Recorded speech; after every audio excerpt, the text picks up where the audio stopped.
Which organization has stopped more illegal whaling than any government?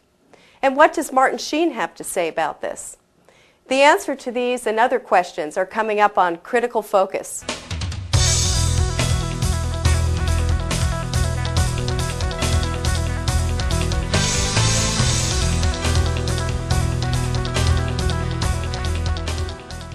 Welcome to this edition of Critical Focus. I'm Karen Lamar. We're going to depart from our normal format to bring you a story about a remarkable organization, the Sea Shepherd Conservation Society, dedicated to protecting whales, dolphins, seals, and other marine life from illegal slaughter on the high seas. Captain Paul Watson has been an active environmentalist since he was a young boy.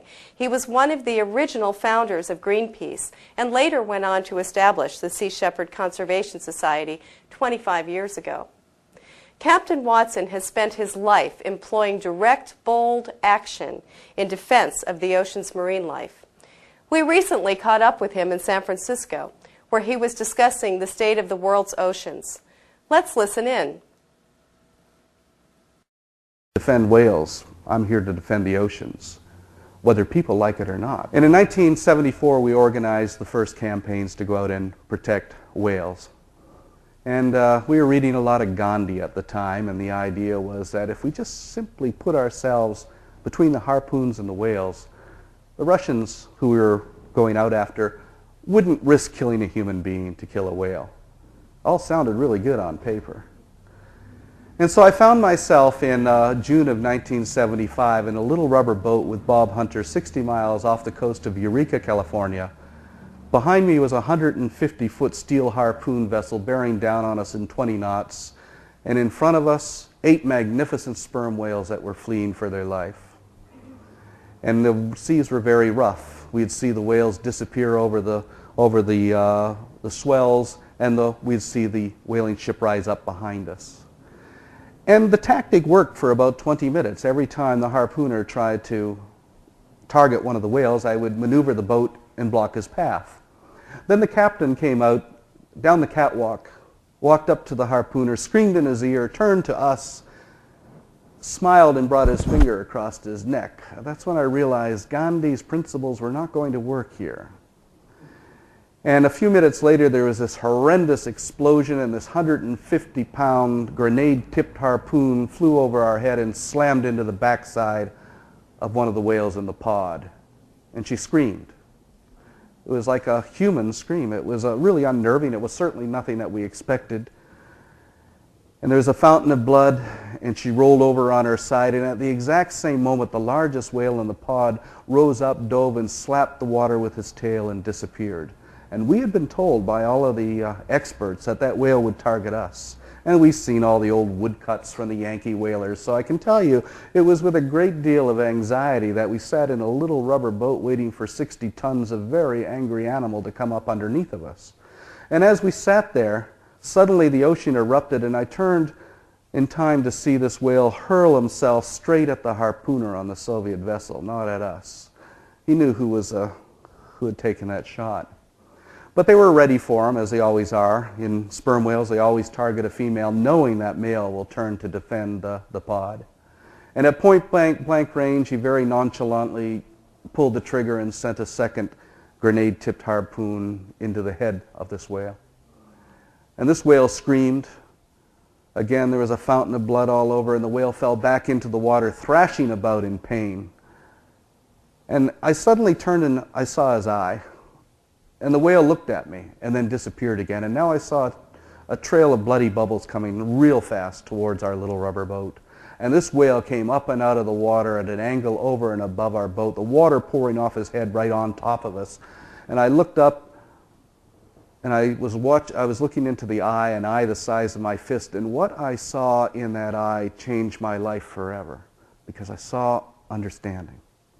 The whale understood what we were trying to do, because the easiest thing for the whale to have done at that point was to come forward and crush us or seize us in his jaws, and did neither. Instead, with a great deal of effort, the whale slid back beneath the surface of the sea and disappeared, and I saw his eye disappear beneath the water, and he died. That whale could have killed us, chose not to do so, and I have forever felt indebted to that whale for having spared my life. And at the same time, I saw something else in that eye, and it was pity. And not for himself or his kind, but for us, that we could commit such an act of blasphemy without even giving it a second thought. That factory ship, the Dalny Vostok, as they were killing whales, there were crew members playing volleyball on the deck. You know, it was just business to them. And I began to think, why were these whales being killed? Sperm whale meat is pretty much unedible, but it has a high concentration of sperm oil.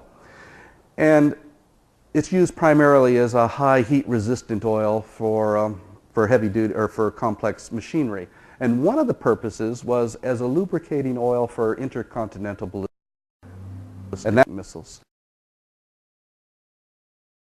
I'm here to defend whales. I'm here to defend the oceans, whether people like it or not. I'm not out to win any popularity contests. You know, in 1986, we sank half of Iceland's whaling fleet. We destroyed their whale processing plant. And everybody said, oh my God, you know, it's an act of terrorism. Well, first of all, it wasn't even a crime. Because to be a crime, you have to be charged. The Icelanders did not want to charge us because their activities were illegal. And second of all, well, what happened, just to give you a run, I actually pleaded with them for a year to arrest me. And they wouldn't do it. Finally, in January of 1988, I had to fly to Reykjavik to demand to be arrested. And I was met at the airport by 150 police officers and the chief immigration officer. And he said, Captain Watson, how long do you intend to stay in our country? I says, I don't know, 5 days, 5 minutes, 5 years. Hey, you tell me. And so we went off to interrogation. He says, are you admitting to sinking these ships? I said, look, you know we sank the ships, and we're going to sink the other two at the first opportunity.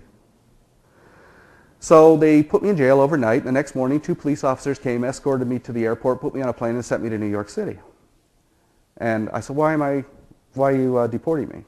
Well, we're not deporting you, we're just sending you home. Well, where are the charges? I don't know, we have no answers. Well, what I found out later was that the Minister of Justice had stood up that morning in the Parliament and said, who the hell does he think he is? He comes into our country and demands that we arrest him, get him out of here. Because they knew that to put us on trial would be to put themselves on trial. And later I ran into a former colleague from Greenpeace who approached me and he said, I just want to tell you that what you did in Iceland is unforgivable, reprehensible, criminal, and you should be ashamed of yourself. I said, well, John, so? He says, I think you ought to be aware of what some of us feel. I said, why? We didn't sink those ships for you, John. We didn't sink them for you or Greenpeace or any of the other 6 billion people on the planet. We sank them for the whales, John. Find me one whale, just one whale, that disagreed with that action, and I'll promise never to do it again.